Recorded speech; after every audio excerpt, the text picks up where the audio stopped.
गैसों में बहुत अधिक फैलने का गुण पाया जाता है। नेक्स्ट प्रॉपर्टी की बात करें, दूसरे गुण की बात करें, तो जो गैस होते हैं उनके जो कण होते हैं, जो गैस है उनके जो कण होते हैं काफी दूर दूर होते हैं। जिसका दूसरा प्रॉपर्टी लिख सकते हैं कि गैसों के कण काफी दूर दूर होते हैं। चलिए लिख लेते हैं।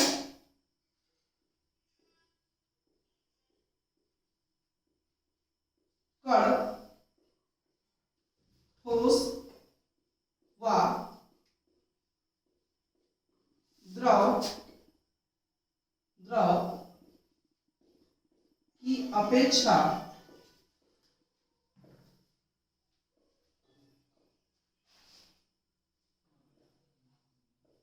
दूर दूर होते हैं। चलिए आगे बात करते हैं गैस के गुण के बारे में। गैसों में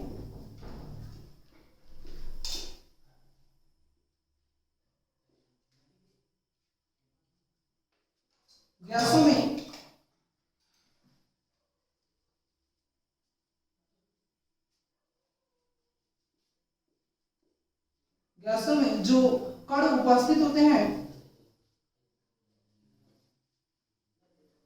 कण है उनमें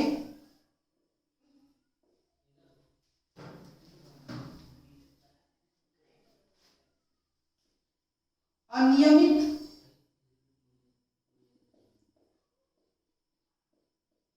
गति पाई जाती है। ये गैसों के प्रॉपर्टी है। गैस फिर से देख लीजिए, पदार्थ के वे रूप जिनमें आकार, आकृति, आयतन तीनों नहीं पाए जाते उसे गैस कहते हैं। गैस का गुण, गैसों में बहुत अधिक फैलने का गुण पाया जाता है। गैस के कण द्रव की अपेक्षा दूर दूर होते हैं। गैसों के जो कण होते हैं उनमें अनियमित गति पाई जाती है। एक और लिख सकते हैं कि जो गैस होते हैं उनके गैसों को बहुत अधिक दबाया जा सकता है, या जो गैस होते हैं वे हाई कंप्रेसिबल होते हैं, या गैस को हम बहुत ज़्यादा दबा सकते हैं। गैसों को बहुत अधिक दबाया जा सकता है। गैसों को बहुत अधिक दबाया जा सकता है। ये गैसों की प्रॉपर्टी था, ये गैसों का गुण था। अब आगे चलते हैं अपने नेक्स्ट टॉपिक, जो हमारा अगला टॉपिक है इस चैप्टर का, पदार्थों का रूपांतरण। पदार्थों के रूपों में कैसे बदलाव होता है, कैसे भौतिक कारकों के कारण पदार्थ अपनी एक अवस्था को छोड़कर दूसरी अवस्था को प्राप्त करते हैं। पदार्थों के हम रूपांतरण की बात करते हैं, चेंजिंग ऑफ मैटर या इंटरकन्वर्जन ऑफ मैटर। पदार्थों का रूपांतरण, हेडिंग है पदार्थों का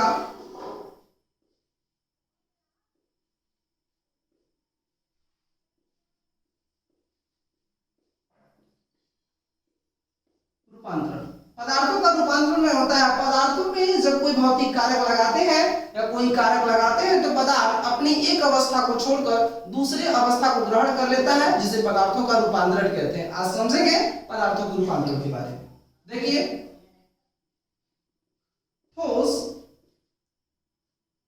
में प्रवृत्ति होती है कि जो हम ठोस को गर्म करेंगे तो द्रव अवस्था में बदल जाता है, जिसे ठोस को द्रव में बदलना या ठोस का चेंज होकर द्रव में बदलना गलनांक कहलाता है।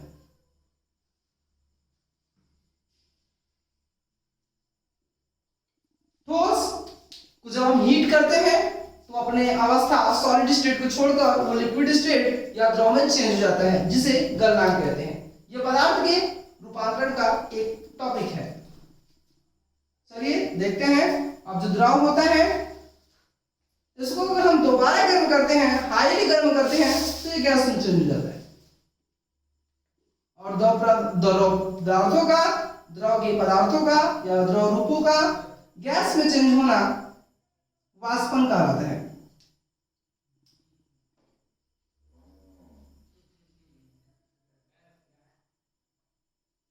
या इसको इंग्लिश में इवेपोरेशन कहते हैं। द्रव का गैस में बदलना वाष्पन कहलाता है। ये मैटर का इंटर कन्वर्जन है। मैटर अपने रूपों को, अपने गुणों को बदल रहा है।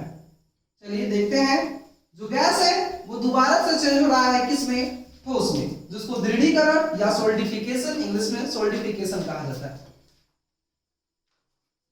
दृढ़ीकरण,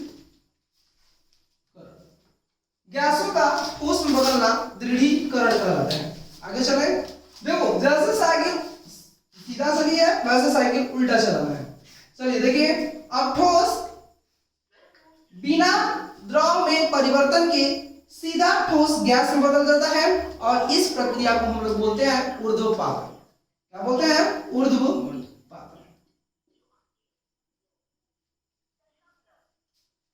ठोसों का बिना द्रव चेंज हुए सीधे गैस में बदल जाना ऊर्ध्वपातन करता है। एग्जांपल है कपूर, आयोडीन। चलिए आगे देखते हैं, जो गैस होते हैं वो भी द्रव में चेंज होने की टेंडेंसी रखते हैं, इसको हम लोग, इस प्रक्रिया को संघनन कहते हैं। गैसों का द्रव में बदलना संघनन कहलाता है।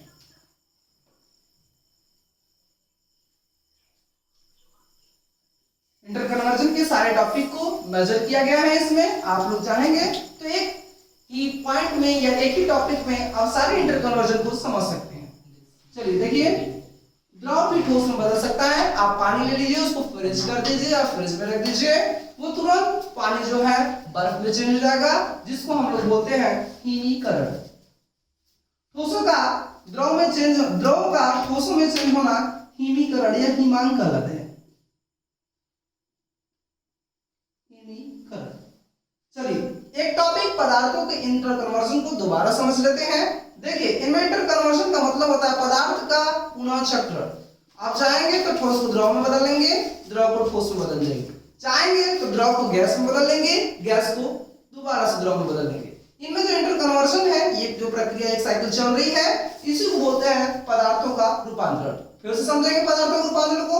जो ठोस है वो द्रव में बदल सकता है, इस प्रक्रिया को गलनांक कहते हैं। जो द्रव है वो गैस में बदल सकता है, इस प्रक्रिया को वाष्पन कहते हैं। आप देख लीजिए, वाटर को गर्म करिए, वो वाटर या जो जल होता है वाष्प में बदल जाता है। जल का वाष्प में बदलना वाष्पन कहलाता है। तो द्रव अवस्था से जब कोई गैस अवस्था में बदलता है, इस प्रक्रिया को वाष्पन कहते हैं। अब जो गैस है इसको आप ठोस में बदलना है, इस प्रक्रिया को दृढ़ीकरण कहते हैं। गैस, जब कोई पदार्थ गैसियस अवस्था से सीधे ठोस अवस्था में चेंज हो जाता है तब उसे दृढ़ीकरण कहते हैं। दूसरा देखेंगे, उल्टा चलेंगे, जैसे सीधा गए थे ऐसे उल्टा आते हैं। चलिए देखिए, ठोस का गैस में बदलना ऊर्ध्वपातन कहलाता है। ठोस का गैस में बदलना ऊर्ध्वपातन। जब कोई पदार्थ ठोस अवस्था से बिना द्रव में चेंज हुए वो सीधे गैसियस स्टेट में चला जाता है, गैसियस में चेंज होता है या गैस में चेंज जाता है, उस प्रक्रिया को ऊर्ध्वपातन कहते हैं। और जो गैस है वो द्रव में चेंज होगा तो उस प्रक्रिया को क्या कहते हैं? संघनन कहते हैं। आप देख लीजिए, फ्रिज में रखे हुए बोतल को, आप ठंडे पानी को आप क्या करिए, वातावरण में रखिए, उस बोतल के ऊपर चारों तरफ वेपर्स जम जाते हैं, जिसे संघनन कहते हैं। चलिए देख लीजिए, गैसों का द्रव में बदलना संघनन कहलाता है और द्रव का ठोस में बदलना हिमीकरण कहलाता है। आप द्रव को फ्रिज में रखिए, फ्रिज में द्रव क्या होता है? बर्फ में जम जाएगा और इस प्रक्रिया को हम लोग कहते हैं क्या? हिमीकरण। हिमीकरण मतलब हिम का बनना, द्रव से ठोस में बदलने की प्रक्रिया को हिमीकरण कहते हैं। ये हमारा टॉपिक था पदार्थों का रूपांतरण, जो संपन्न हुआ। आगे चलते हैं, देखते हैं दूसरा टॉपिक,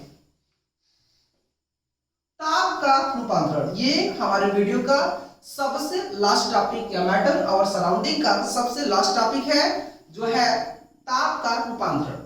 चलते हैं, देखते हैं इसको इंग्लिश में टेम्परेचर इंटरकन्वर्जन कहते हैं। ताप रूपांतरण, ताप रूपांतरण को समझेंगे।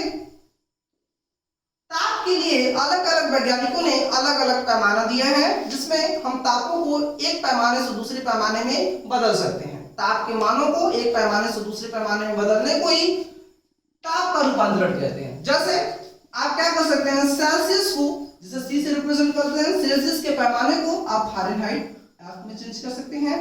आप सेल्सियस को पैमाने को चाहे तो केल्विन में चेंज कर सकते हैं, चाहे केल्विन को सेल्सियस में चेंज कर सकते हैं, चाहे केल्विन को फ़ारेनहाइट में चेंज कर सकते हैं। ये ताप के पैमाने हैं, जिसमें हम इंटरकन्वर्जन पढ़ेंगे। इसमें 2-4 सवाल भी करेंगे, देखेंगे कि कैसे टेम्परेचर को इंटरकन्वर्ट किया जाता है। चलिए देखिए, जैसे फिर से देख लीजिए, सेल्सियस को फ़ारेनहाइट में चेंज कर सकते हैं, आप चाहें तो सेल्सियस डिग्री को फ़ारेनहाइट डिग्री में चेंज कर सकते हैं, ताप को चेंज कर सकते हैं। आप सेल्सियस को केल्विन में चेंज कर सकते हैं, आप केल्विन को सेंटीग्रेड में चेंज कर सकते हैं, आप चाहेंगे तो केल्विन को फ़ारेनहाइट में चेंज कर सकते हैं। चलिए इसके लिए एक फार्मूला है, लिख लीजिए।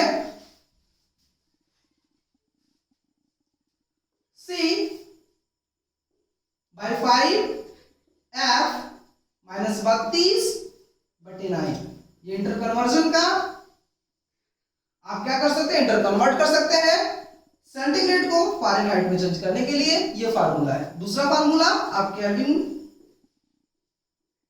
के C प्लस 273, इससे आप केल्विन से, इससे आप सेंटीग्रेड को केल्विन में चेंज कर सकते हैं। आप सेंटीग्रेड के मान में 273 जोड़ देंगे, वो केल्विन में चेंज हो जाएगा। आप चाहेंगे तो अगर सेंटीग्रेड पैमाने को या सेंटीग्रेड पैमाने के मान को आप अगर फ़ारेनहाइट निकाल सकते हैं, अगर फ़ारेनहाइट रखेंगे तो पैमाना निकल जाएगा। चलिए एक सवाल करते हैं इस पे, नोट कर लीजिए इसको। ताप के रूपांतरण पर क्वेश्चन करते हैं। चलिए क्वेश्चन है 40 डिग्री सेल्सियस पैमाने को, 40 डिग्री ताप को फ़ारेनहाइट में चेंज कीजिए। एफ में, फ़ारेनहाइट में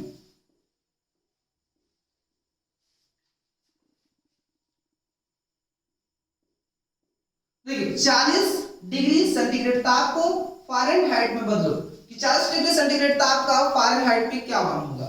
सबसे पहले देखेंगे C का वैल्यू दिया है 40 डिग्री सेंटीग्रेड और F की वैल्यू आपको फाइंड आउट करनी है, पता लगाना है, देखना है।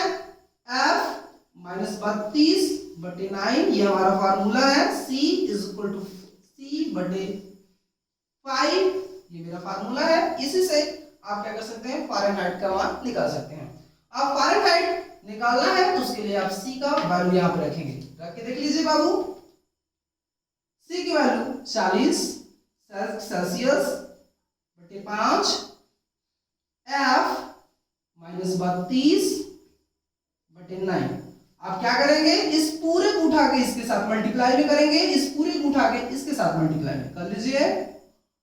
5 × F -32 बराबर 40 × 9। चलिए देखिए, अब इस 5 का गुणा F में कर लीजिए। 5F, बीच में माइनस का चिन्ह तो माइनस, 5 का गुणा 32 में कीजिए। 5 का गुणा जब 32 में करेंगे 160 आएगा, करके देख लीजिए। 5 दूना 10, 10 के 0, हाथ में आए 1, 5 के 15, 15 1 16। आगे चले, आप 40 गुणा 9 में कर लीजिए। 4 9 36, 36 में एक 0 ऐड कर लीजिए। अब देखिए इस पूरे माइनस को इधर भेजेंगे, बराबर के माइनस जब उधर प्लस जाता है, उधर जाता है, उस साइड जाता है तो प्लस में चेंज हो जाता है। देखिए आगे 5F = 360 प्लस 160, जोड़ लीजिए। 6 6 12, 2 हाथ में आए 5। अब ये F मल्टीप्लाई में है, इसको इधर भेजेंगे, डिवाइड हो जाएगा। अब इसको काट लीजिए, काट के आंसर फाइंड आउट कर लीजिए। ऐसे भी इसको छोड़ सकते हैं फ़ारेनहाइट, आप इतना फ़ारेनहाइट निकाल सकते हैं। चलिए नेक्स्ट दूसरा क्वेश्चन देखते हैं।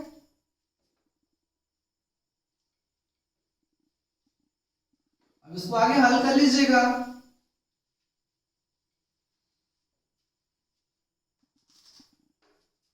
नेक्स्ट क्वेश्चन देते हैं 20 फ़ारेनहाइट ताप को सेल्सियस में चेंज करो। चलिए वही फार्मूला लगाते हैं। अब देखो मान उल्टा हो गया, अब क्या करेंगे, वही फार्मूला लगेगा। C/5 F -32/9। अब क्या करेंगे, हमको F की वैल्यू दी है, F यहाँ रखेंगे, C की वैल्यू निकालना है तो C की वैल्यू को छोड़ देंगे। देखते हैं C by 5 is equal to 20 minus 32 by 9। चलिए घटा लीजिए। आप देखिए छोटे में से बड़े को घटाएंगे तो क्या आता है, माइनस का चिन्ह लगता है। तो कितना माइनस होगा, 12 माइनस बाई 9 C बटे 5। आप इसको इसके साथ मल्टीप्लाई करिए, 9 इंटू C 12 में 5 को गुणा करेंगे 60 माइनस 60। अब इसको इधर कर दीजिए, minus 60 by 9 is equal to C। ये हमारी C की वैल्यू निकल गई सेंटीग्रेड में। आप भाग दे के मान निकाल लीजिए। चलिए अब दूसरा सवाल चलते हैं केल्विन पे।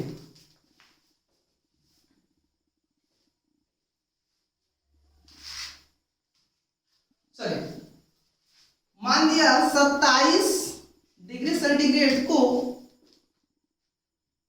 केल्विन में चेंज कीजिए, तब कैसे करेंगे, फॉर्मूला याद होना चाहिए के C प्लस 273। C की वैल्यू दी है, K की वैल्यू आराम से निकाल सकते हैं, 27 प्लस 273 जोड़ दीजिए, 7 3 10, 10 की 0 हाथ में आए 1, 7 2 9, 9 1 10।